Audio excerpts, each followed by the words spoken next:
2022 saya tuh udah ditinggal sama suami untuk pergi kerja ke luar negeri.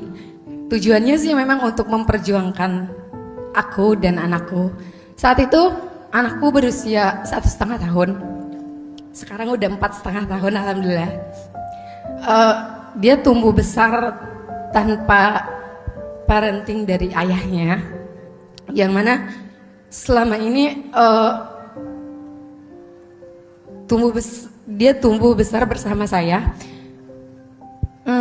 Alhamdulillah selama beliau di sana, saya sangat menjaga baik marwah suami saya, Pak Ustadz, sampai detik ini. Begitupun saya jaga dengan baik anak saya. Awalnya berjalan begitu mudah, nggak pernah ada masalah di antara kami. Tapi lambat laun konflik tuh datang ke kami. Sebenarnya banyak faktor, dari berselisih paham dengan suami, dengan mertua.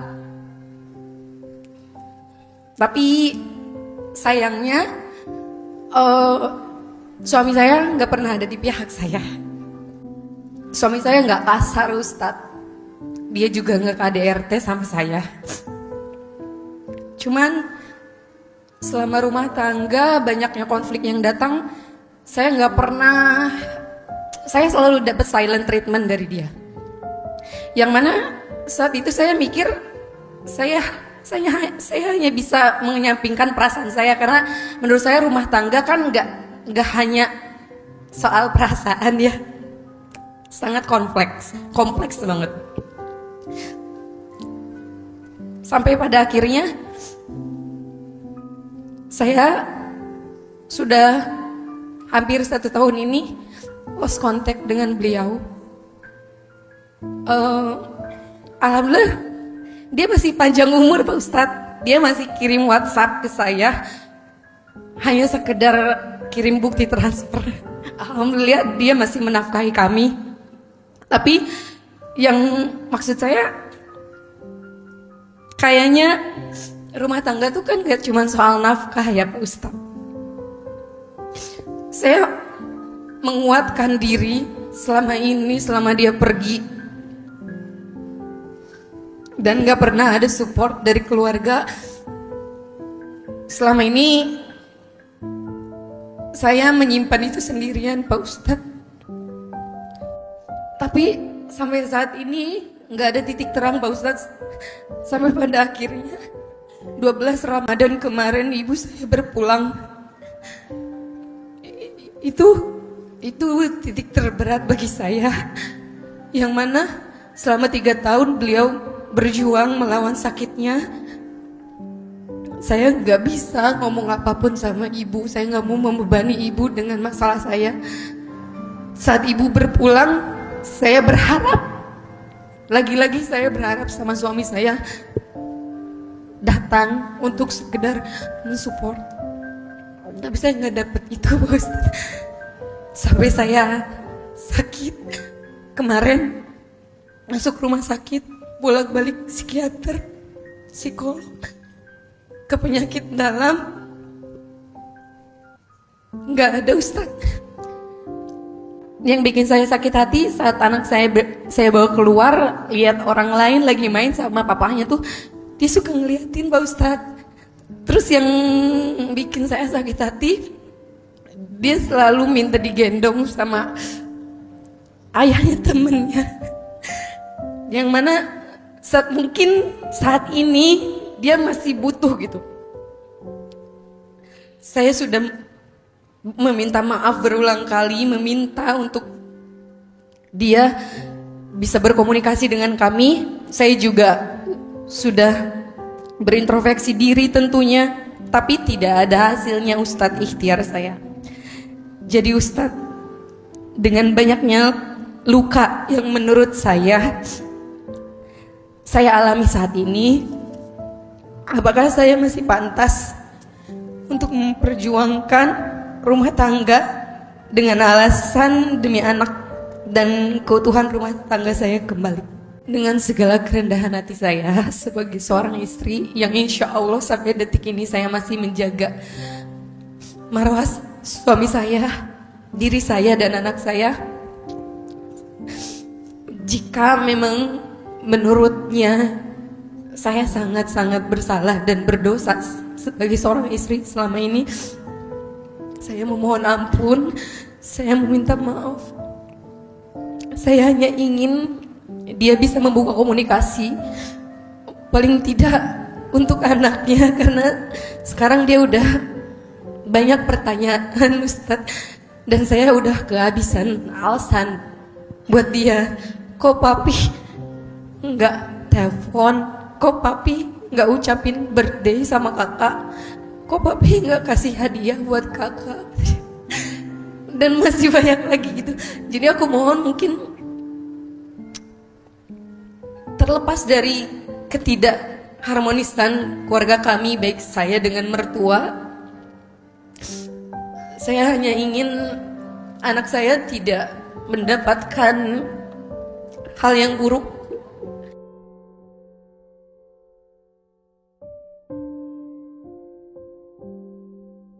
Ada 3 hal yang harus kita coba pelajari ya tentang rumah tangga. 1, rumah tangga itu ibadah yang paling lama. Kalau rumah tangga itu ibadah, berarti setiap perjuangannya ada pahala atau tidak? Pahalanya kecil apa besar? Kalau pahalanya besar, godaannya dikit apa banyak? Maka izin ya, perjuangkan rumah tangga sampai di titik mana kita bisa bertahan dengan segala kebaikan.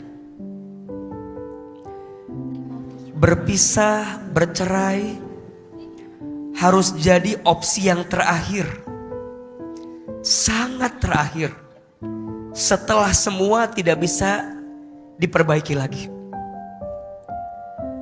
Bercerai itu boleh walaupun dibenci oleh Allah. Dan ingat, ketika kita memilih untuk bersama berjuang mempertahankan rumah tangga, bukan karena semata-mata aku mencintaimu, kamu mencintaiku, tapi betul tadi bahwa ada seseorang yang Allah titipkan kepada kita. Siapa? Anak. Walaupun ahilman tidak membenarkan juga seseorang bertahan karena anak, bukan itu. Bertahannya bukan karena anak, tapi bertahannya memang kita sepakat untuk memperbaiki hubungan di antara kita. Kekurangan ada, kehilapan ada, kesalahan pasti ada, tapi fokusnya perbaikan. Aku tidak menikahimu karena masa lalumu, tapi aku menikahimu karena masa depan bersamamu. Engkau mau menjadi pribadi yang makin baik ke depan. Ingat, kenapa istri harus bahagia? Karena anak tidak akan mungkin bahagia kalau ibunya tidak bahagia. Maka ibu, istri harus bahagia. Suami juga sama, harus mulia. Karena suami tidak akan mungkin mendapatkan kemuliaan jadi seorang ayah kalau istrinya tidak pandai memuliakan suaminya. Kalau niatnya ibadah, kita akan menemukan jawaban. Semua perjuangan rumah tangga kita pasti ada pahalanya. Teteh lagi diuji rumah tangga.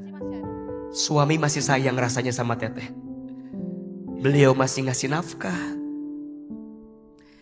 Tapi mungkin yang Aa pahami, ada luka yang tidak bisa diceritakan oleh beliau. Ada perasaan mungkin yang tidak bisa diungkapkan. Ada kekosongan di hati. Apalagi mohon maaf, jaraknya berjauhan. Yang dekat aja.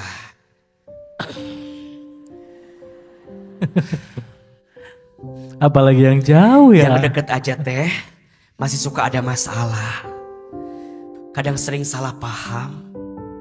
Mungkin juga yang jauh begitu. Jadi kalau AA boleh memberi nasihat, semoga ada rezekinya, semoga ada izinnya. Kalau suami bekerja di luar negeri, mungkin cari tahu di mana lokasinya. Kalau ada kesempatan, ajak anak temui ke sana. Kalau ternyata suami nggak boleh, ya berarti memang mungkin dia tidak ingin rumah tangga ini berjalan dengan segala kebaikan ke depan. Istri harus tahu suami ada di mana. Gak bisa pokoknya di luar negeri aja. Harus tahu. Betul, yang jadi berat itu adalah anak.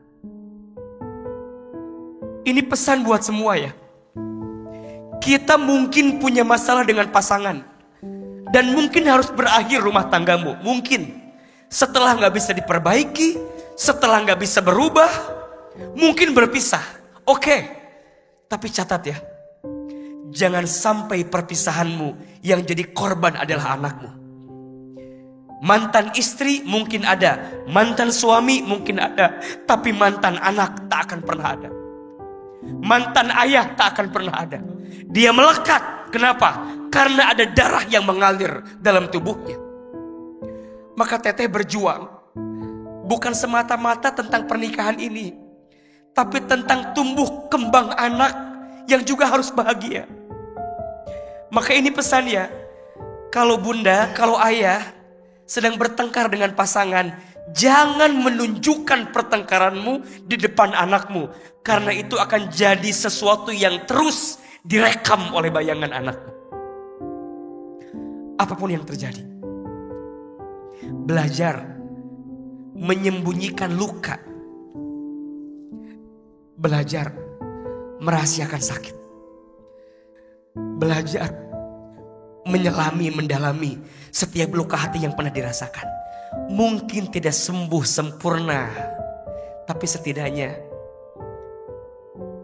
kita bisa lebih kuat menjalani hari ke depan.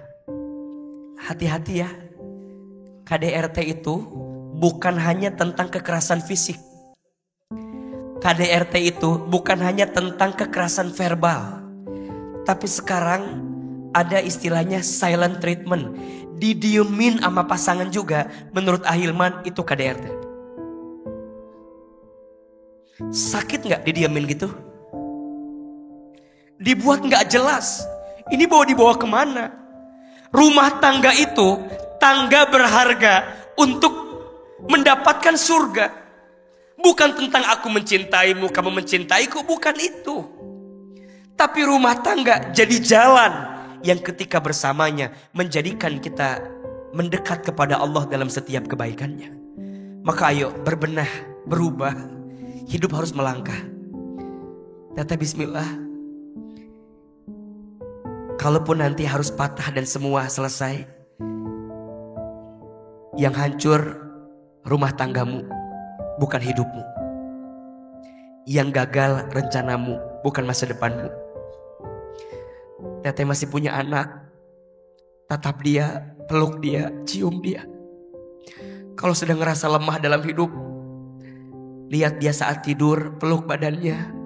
Percayalah, itu kekuatan yang akan menguatkan kita untuk lebih tumbuh baik ke depan.